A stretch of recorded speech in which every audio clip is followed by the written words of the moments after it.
ఈ వీడియోలో leap app లో అన్ని పాఠశాలల వారు మన పాఠశాలకి సంబంధించిన మనబడి నాడు నేడు అకౌంట్ వివరాలను కానీ, అదేవిధంగా పిఎంశ్రీ కానీ, ఎస్ఎంసి కానీ, క్లస్టర్ స్కూల్ అకౌంట్ కానీ, సమగ్ర శిక్ష సంబంధించి ఎస్ఎన్ఏ అంటే పిఎఫ్ఎంఎస్, అదేవిధంగా డోనార్ కి సంబంధించి ఇంకేమైనా సరే బ్యాంక్ అకౌంట్స్ ఏమైనా ఉన్నట్లయితే మన పాఠశాలకు సంబంధించి ఉన్న అన్ని రకాల బ్యాంక్ డీటెయిల్స్ ని మనం ఈ లీప్ యాప్ లో కంపల్సరీగా అప్డేట్ చేయాలి.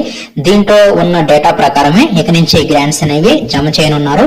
కాబట్టి ఇప్పుడు ఈ వీడియోలో లీప్ యాప్ లో మన పాఠశాలకు సంబంధించిన బ్యాంక్ డీటెయిల్స్ ఏ విధంగా అప్డేట్ చేయాలి, ఈ ఆప్షన్ ఎక్కడ ఉందనేది ఈ వీడియోలో పూర్తిగా డీటెయిల్ గా చూద్దాం. ముందుగా లీప్ యాప్ లేటెస్ట్ వెర్షన్ ని ఓపెన్ చేయండి. ఓపెన్ చేసిన తర్వాత ఇక్కడ యూజర్ నేమ్, పాస్వర్డ్ వద్ద మన పాఠశాలకు సంబంధించి డైస్ కోడ్ ఇవ్వాలన్నమాట. యూజర్ నేమ్ వద్ద, పాస్వర్డ్ వద్ద ఆ డైస్ కోడ్ కి సంబంధించి ఈ లీప్ యాప్ లో మనం ఏ పాస్వర్డ్ అయితే ఇదివరకు అటెండెన్స్ యాప్ లో యూజ్ చేస్తున్నామో ఆ పాస్వర్డ్ ని ఇచ్చేసేసి లాగిన్ అవ్వాలి. ఇక్కడ ఇండివిజువల్ అకౌంట్ ట్రెజరీ ఐడితో లాగిన్ అవ్వకూడదు, పాఠశాల డైస్ కోడ్ తోనే లాగిన్ అవ్వాల్సి ఉంటుంది. ఇలా లాగిన్ అయిపోయిన తర్వాత నెక్స్ట్ స్కూల్ అనే టైల్ మీద క్లిక్ చేయండి. తర్వాత స్కూల్ అడ్మినిస్ట్రేషన్ సర్వీసెస్ ఉంది కదా, దీన్ని ఓపెన్ చేయండి. దీన్ని ఓపెన్ చేసిన తర్వాత ఇక్కడ మనకి బ్యాంక్ డీటెయిల్స్ అని చెప్పేసి ఇక్కడ ఆప్షన్ ని ఎనేబుల్ చేశారు. ఈ బ్యాంక్ డీటెయిల్స్ మీద క్లిక్ చేయండి. స్టార్టింగ్ లో బ్యాంక్ వివరాలు ఏమీ ఉండవు కాబట్టి ఈ విధంగా నో డేటా ఫౌండ్ అని చెప్పి వస్తుంది. తర్వాత మీరు బ్యాంక్ వివరాలను యాడ్ చేశారనుకోండి, అవన్నీ ఇక్కడ మీకు కనిపిస్తాయి. ఇప్పుడు మనం యాడ్ చేయడానికి ఇక్కడ యాడ్ ఉంది కదా, దీని మీద క్లిక్ చేయండి. తర్వాత ఇక్కడ అకౌంట్ టైప్ వద్ద ఇక్కడ మనకి 6 రకాల అకౌంట్స్ ఇక్కడ మనకి చూపించారు.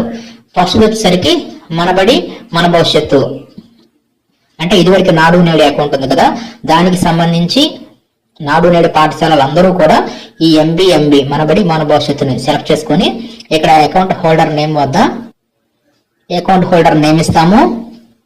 అంటే పాస్బుక్ లో ఏ విధంగా అయితే పేరు ఉందో సేమ్ యాజ్ ఈజ్ గా అలాగే ఇవ్వండి. తర్వాత ఎంటర్ ఐఎఫ్ఎస్సి కోడ్, ఇక్కడ ఐఎఫ్ఎస్సి కోడ్ ని ఎంటర్ చేయడానికి ఇక్కడ ఐఎఫ్ఎస్సి కోడ్ ఇవ్వండి. ఇలా ఐఎఫ్ఎస్సి కోడ్ చివరిలో సెర్చ్ సింబల్ ఉంది కదా, దీని మీద క్లిక్ చేయండి. దీని మీద క్లిక్ చేస్తే అప్పుడు మిమ్మల్ని అడిషనల్ ఇన్ఫర్మేషన్ అడుగుతుంది. అంటే ఇందాక అకౌంట్ హోల్డర్ నేమ్ ఇచ్చాము, ఇప్పుడు ఐఎఫ్ఎస్సి కోడ్ ఇవ్వగానే అప్పుడు ఆ బ్యాంక్ పేరు వచ్చేస్తుంది, బ్రాంచ్ వచ్చేస్తుంది, అడ్రస్ కూడా వస్తుంది. ఇక్కడ అకౌంట్ నెంబర్ ఇక్కడ ఇవ్వాలన్నమాట.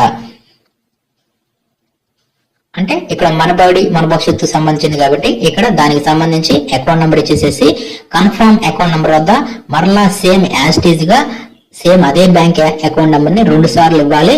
ఇచ్చేసేసి ఫైనల్ గా మనం సబ్మిట్ మీద క్లిక్ చేయగానే ఈ మనబడి మన భవిష్యత్తుకు సంబంధించి ఈ అకౌంట్ వివరాలు అనేవి ఈ లీప్ యాప్ లో యాడ్ అవడం జరుగుతాయి. సేమ్ ఇదే విధంగా నెక్స్ట్ పిఎంశ్రీ పాఠశాలలు ఉన్నారు కదా, వారందరూ కూడా ముందుగా అకౌంట్ హోల్డర్ నేమ్ ఇస్తారు. తర్వాత ఆ పిఎంశ్రీ అకౌంట్ ఎక్కడ ఉందో ఆ ఐఎఫ్ఎస్సి కోడ్ ఇవ్వండి. ఇచ్చి సెర్చ్ మీద క్లిక్ చేయండి. తర్వాత సేమ్ ఇందాకట మీకు ఏ విధంగా అయితే అప్లికేషన్ వచ్చిందో సేమ్ అదే విధంగా ఆ పిఎంశ్రీ అకౌంట్ నెంబర్ అడుగుతుంది.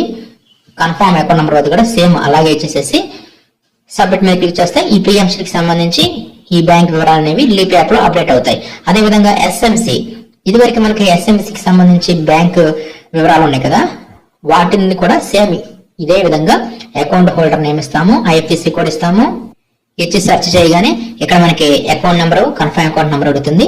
ఇచ్చేసి సబ్మిట్ మీద క్లిక్ చేస్తాము, ఈ వివరాలు కూడా సబ్మిట్ అవుతాయి. అదేవిధంగా క్లస్టర్ స్కూల్ అకౌంట్, ఈ క్లస్టర్ స్కూల్ అకౌంట్ కూడా సేమ్ ఆ బ్యాంక్ వివరాలని సేమ్ ఇదే ప్రాసెస్ లో మనం అప్డేట్ చేస్తాము. అదేవిధంగా సమగ్ర ఎస్ఎన్ఏ అంటే మనకి పిఎఫ్ఎంఎస్ ఎస్ఎన్ఏ అకౌంట్ అంటాము, దానికి సంబంధించి కూడా మనం ఆ ఎఫ్ఎస్సి కోడ్ ఇచ్చేసేసి ఆ బ్యాంక్ అకౌంట్ నెంబర్లని ఈ విధంగా ఇచ్చేసేసి సబ్మిట్ చేస్తాము.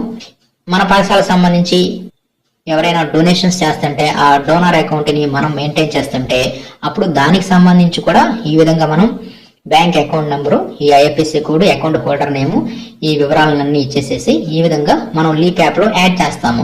ఇలా యాడ్ చేసిన తర్వాత మరలా మీరు బ్యాంక్ డీటెయిల్స్ మీద క్లిక్ చేస్తే ఆ యాడ్ చేసినవన్నీ కూడా మీకు కనిపించడం జరుగుతాయి.